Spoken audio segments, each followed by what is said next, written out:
台風15号は温帯低気圧へ移行済み。でも二次災害はこれからが本番。地盤と河川の遅延リスクを確認。通学通勤路の冠水痕跡を再点検。屋根窓は飛来物のホロ破損に注意。停電復旧後の家電ショートも要警戒。海岸割り岸流と高波、撮影は中止。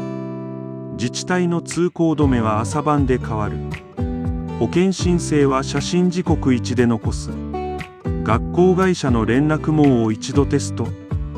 方式は気象協会 TENKI、JP で更新確認。保存家族の動線を今夜共有。ベンチマーク元日本気象協会 TENKI、JP の台風15号解説温帯低気圧か。